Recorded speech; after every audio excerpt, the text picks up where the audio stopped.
Vicki Hogarth, and welcome to Southwest Magazine. I'm joined today by Rhoda Welshman and Charlene Perry of Big Brothers Big Sisters. Thank you both for being here. Thanks for having us, Vicki. I know a lot of people are familiar with Big Brothers and Big Sisters, but can you just give us an overview of what you do and what your role is like in the community? We provide mentoring programs for children aged 6 to 16 in the southwest region of New Brunswick. So we serve actually from Sussex to St. Stephen. Over 400 kids are enrolled in our programs. We have in-school mentoring. So those are matches that are made within the school system. So students matched with an adult, a lot of the times from a local business partner who provides the volunteers to go into the school for 1 hour a week. And then we have group mentoring programs that are small groups of children, and they're special interest groups. So some of the programs that we have are Go Girls and Game On, and they target the middle school age demographic. So typically 2 volunteer mentors and a small group of 6 to 10 kids get together for 14 weeks. And they explore healthy relationships, boundaries, friendships, all those things that you need to have really good conversations with at that age group. And then other group programming, we have Mentor Links, so that the Mentor Links program serves the kids who are on our wait list.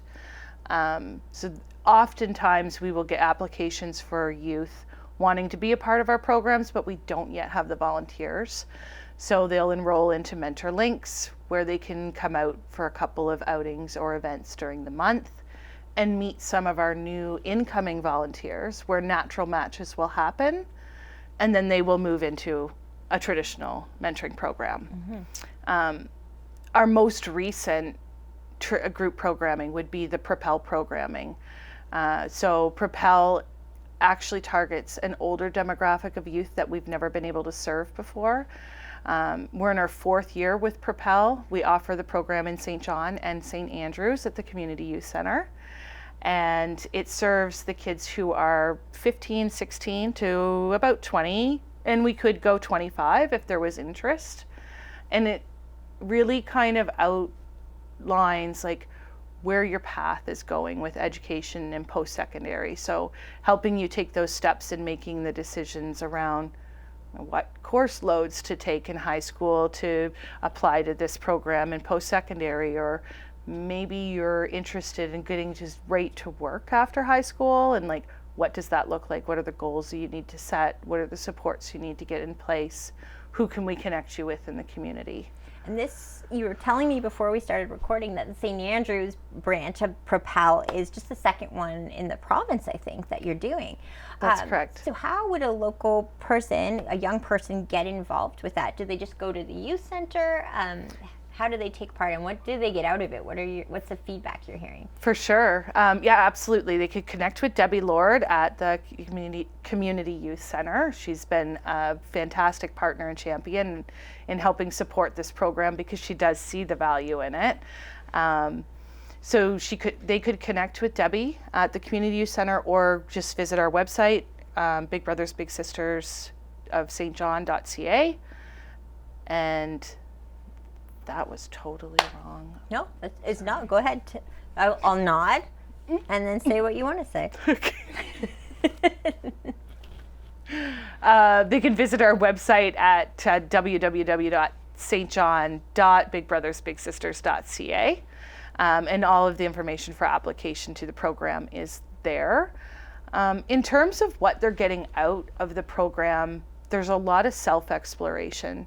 So as we know, in high school, it's even if we have an idea of what we want to do, we may not be sure that's what we want to do, or if it's what we should do, if we can afford to do it. So it's just mapping out all of those pieces, like who are you, mm-hmm. What are your interests, what are your strengths, where are your weaknesses, how can you build on them, and then again exposing them to different career and post-secondary options, mm-hmm. and helping them take those steps to apply for their next steps. Which definitely, I was saying this to you before we started recording, that I wish that was something I had in high school, 'cause sometimes that practical knowledge of different career paths you don't get exposed to. When you think something's what you want to do, the reality of what it isn't so obvious. It's just an idea you have in your head when you're young, or maybe something you've seen in a TV show. It's also a bit incentivized. You mentioned that there's a gift card at the end too that helps them fulfill their next step in the path. Yeah, so we actually, we were approached by RBC Future Launch 4 years ago to develop a program that would help support youth in taking these steps in their life. And myself and coworker Charlene were both very passionate about this type of programming because, like you, we wished we would have had that support at that age, because it's so hard to make those decisions. And because of the funding with RBC, we are able to offer a financial incentive for participants. So they come, they participate, they're putting in what they're getting out, and we're supporting them along the way. At the end, there's a Visa gift card. And I think that probably the biggest draw to the program is we give them dinner every night when we get together. So there's always a good meal and great conversation, and we're fun to hang out with. And you both drive down together, so it's every second Tuesday night? Currently, it's every second Tuesday. We've been running this program since the fall, and it will soon wrap up this spring.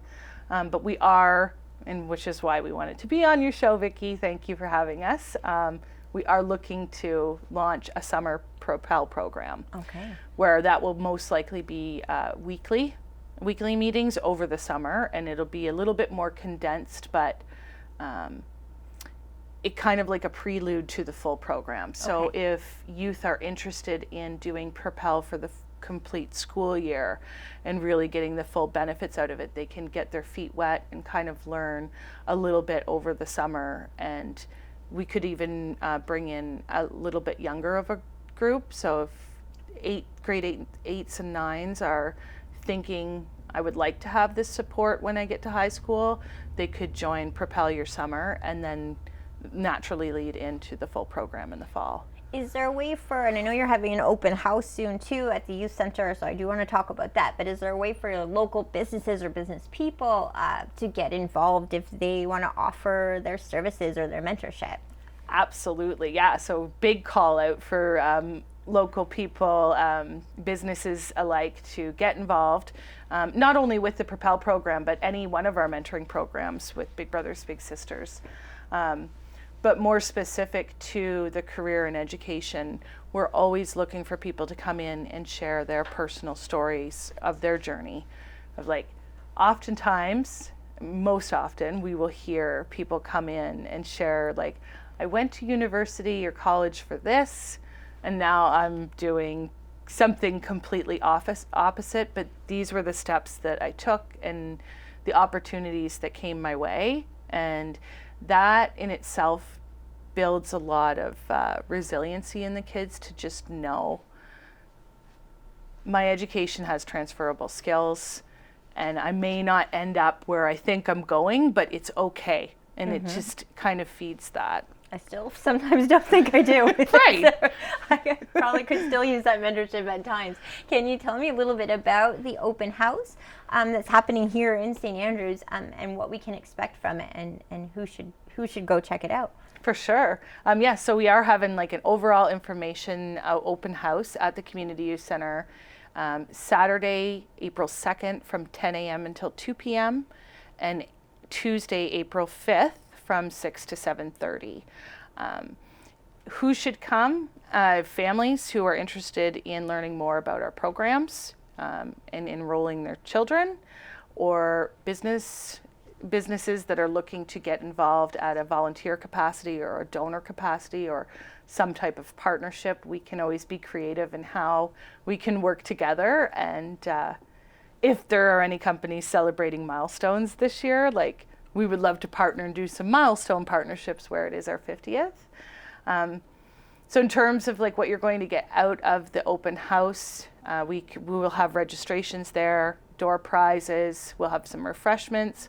And we'll also have new partners actually with the Canadian Red Cross. So the Red Cross is a new partner for us, and we're piloting a new program between generations that will look to support two vulnerable populations, our 55 plus seniors and our youth, being matched in different ways of between generations mentoring. Okay.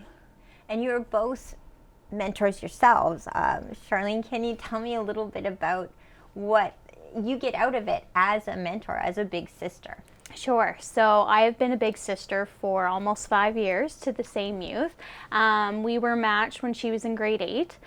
So I've watched her finish, middle school and go into high school, and all of the different things that, teenage girls deal with in high school, whether it's bullying or boys or drama with friends or, things like that, helping with schoolwork. And it's been amazing to watch her reach some of those milestones that she celebrates, and I get to celebrate with her. So I get to be a kid again a lot of the time. Like, what I really enjoy about it is I have kids of my own, but it gives me a break from being all the adult responsibilities that you have, and just having fun. We'll get ice cream, sing car karaoke. We've gone to the trampoline park, like just things that you don't always necessarily take the time to do as an adult, but you get to give that experience back to, to a youth in your community, and have fun yourself. And it is very, rewarding as a volunteer. And I truly feel that the volunteer gets as much out of it as the child or youth do. And you both work too. If someone wanted to do that in Charlotte County, that's not necessarily in the St. John region, you can still match to need in this community as well. Absolutely. I think there's a need in the community. We would love to have families who come forward to sign up their children for our program, whether it's PROPEL or the traditional program, or we take referrals for in-school mentoring. And we're always looking for volunteers in every program that we have. Okay, so if I wanted to either sign myself up as a mentor, or if it was someone who wanted to sign their child up, they just visit the website or give you guys a call. Absolutely. Is that easy? Yeah. Okay. All right. And what do you get out of it, Rhoda? And what brought you to be a big sister? Did you both work here when you started your journey as big sisters, or did your journey as a big sister bring you to work here? Because I know your job started about five years ago, too. I had no intention, I guess, right away of being a big sister, but I do, my main role with the agency is doing the traditional program. And I just really felt like I can't tell people how to be a big sister or give recommendations on how to be a big and a volunteer without really experiencing it myself. And I met this particular youth on an outing as a staff person, and we just really clicked and hit it off right away. And she was asking about me and if I could be her big sister, and we were kind of like, well, no, she's a staff person, but you'll see her at events. And it just kind of made me think, well, why can't I do it? And even though I work a full-time job and have a side business of my own and 2 kids, one with special needs, I still very much enjoy doing it, and I make the time and I find the time and appreciate the time. So it's maybe 1 to 2 hours a week that I see her, and I mean, you can take them out to do the things that you're really doing anyways. As a teenager, she's fine with going and grabbing coffee with me, or running errands, or just doing the little things. It doesn't need to be expensive, or you don't need to have to spend a lot of money. It's about the real quality time and building that relationship. And what age group could a parent sign? What does it start age? So it's 6 to 16 for the traditional program, as well as for the in-school program. We try to match before 16.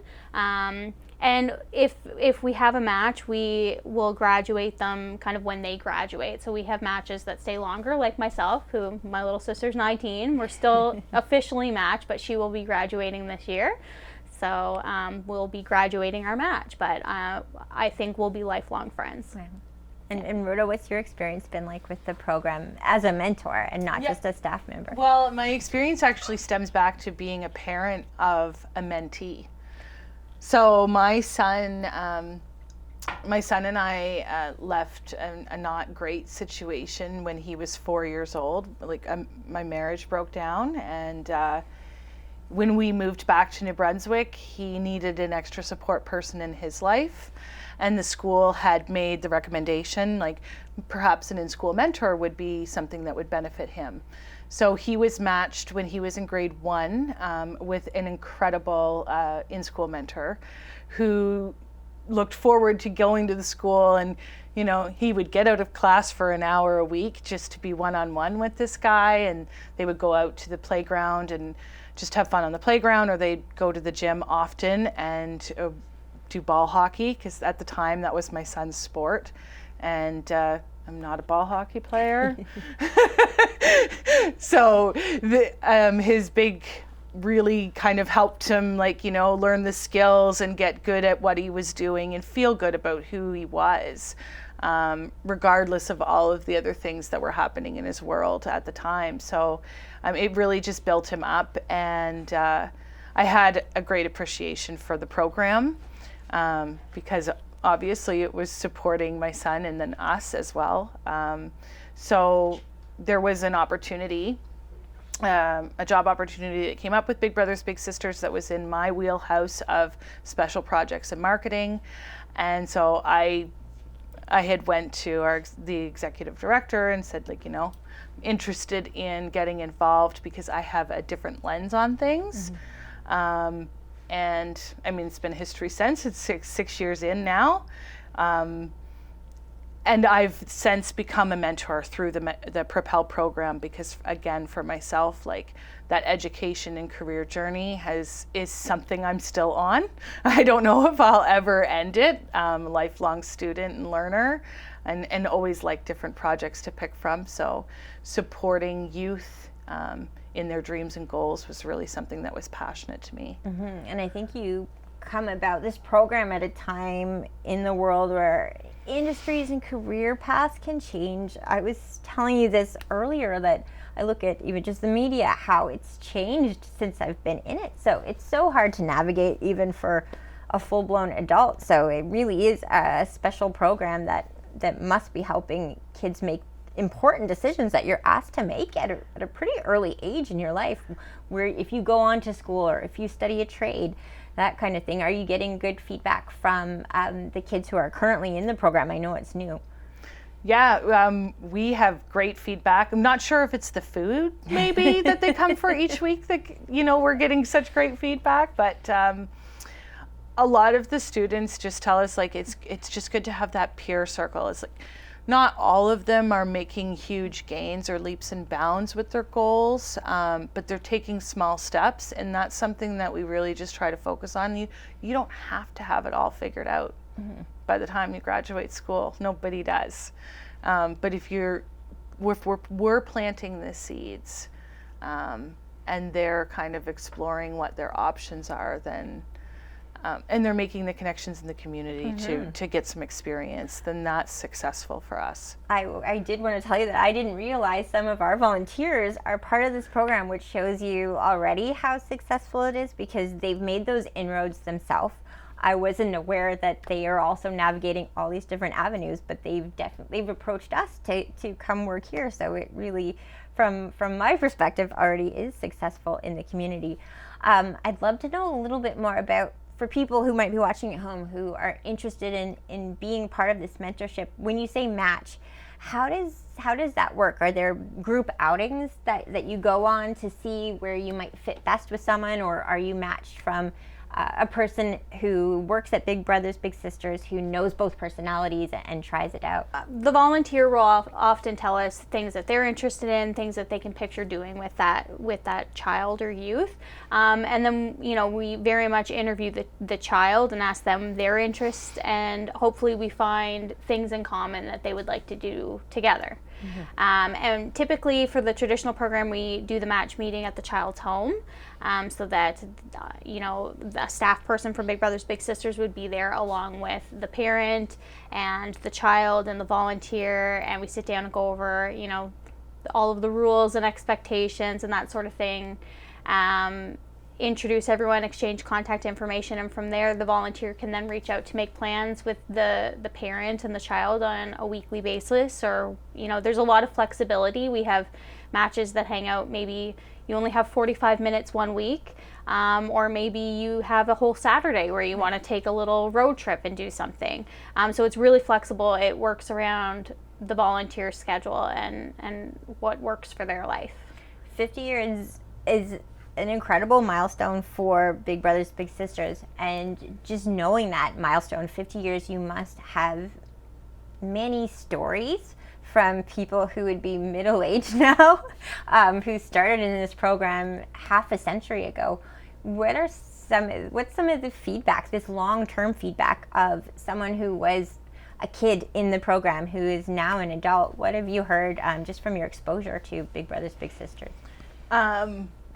I think I could share the first story that I heard when I first started working at Big Brothers Big Sisters. We had a woman that came into our office, and, you know, she was kind of like in a flurry, like, I need to try to track down my husband's big brother.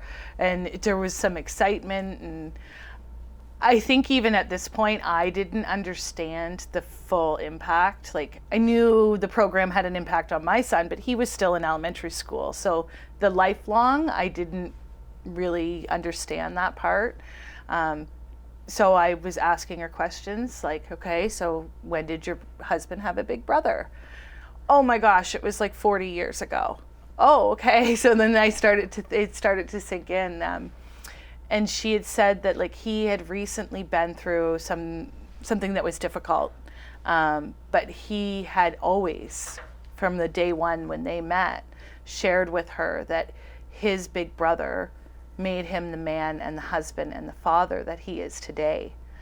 And she thought, after all of this time, because there was a disconnect, they weren't able to stay in touch because his big brother ended up moving away, like out of the country.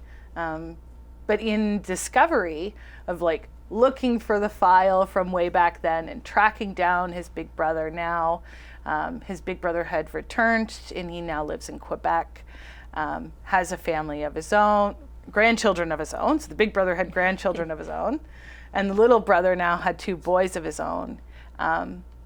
And so beautiful that his boys were even aware of the big brother's first name. It was he had a first name basis in the house. Like, the entire family knew who this big brother was, but the boys had never met him. So we were able to reconnect them after having a disconnect for 20 plus years. Wow. And since then, they have done nightly or weekly Sunday night video calls with both families. Wow. Yeah. I was going to say, Big Brother and Big Sisters have been around through technology changes too, which brings us to that idea of COVID-19. I thought about you in terms of, how did you navigate that when there was a time when we were in lockdown? Mm-hmm. We do have these advancements in technology, but then you have these historic setbacks of a pandemic, not being able to meet in person the same way. How did you navigate that as an organization? With a lot of adaptability and quick turnaround, and resiliency, because, I mean, that's what we speak to too as well, right? Building that resiliency. And we knew, like, at the time going into the pandemic, it was scary for everyone. We didn't know what we were facing. So as adults, as youth, as families, everyone was struggling. So to keep those connections viable and strong was really important to us. And our staff were really dedicated in making that happen. So there wasn't a day during the pandemic where we shut down. I mean, there was days we weren't in the office, but we very quickly adapted to a virtual platform. If families didn't have access to internet or devices, we made sure that we could provide it through emergency funding, where we would purchase the iPad or provide the internet service to keep them in touch with their mentors. And all of our group programming, we just transferred it to a virtual platform, and we were very successful in doing that. So now moving forward, we're able to offer in-person and virtual programming. Right, so there is some adaptability from that can have a silver lining at least. We're almost out of time, so I do want to highlight once again, open house is Saturday, April 2nd and Tuesday, April 5th, but there's also a trivia night coming up. Can you tell me a little bit about that? Sure, a trivia afternoon actually. So Sunday, April 10th from 2 to 4 p.m. It's family trivia. So just again looking to get to know more families in the community and to have them out for something fun. It's been a long time since we've all been able to do something fun. So come tease your brain at our trivia night at or trivia afternoon at the Community Youth Center. Tickets are $10 a person, and all funds that are raised are going directly back into operating the PROPEL program here in St. Andrews. There will be a 50-50 that will actually go to support the Community Youth Center, and door prizes and a toonie tossed for an Easter basket. Oh, wonderful. I will look forward to seeing you there, and I hope you both come back again soon. We will. Thank you, Vicki. Thanks for having us. My guests today have been Rhoda Welshman and Charlene Perry of Big Brother, Big Sisters. I'm Vicki Hogarth. Thank you for watching Southwest Magazine. Southwest Magazine is a news and public affairs production of CHCO Television.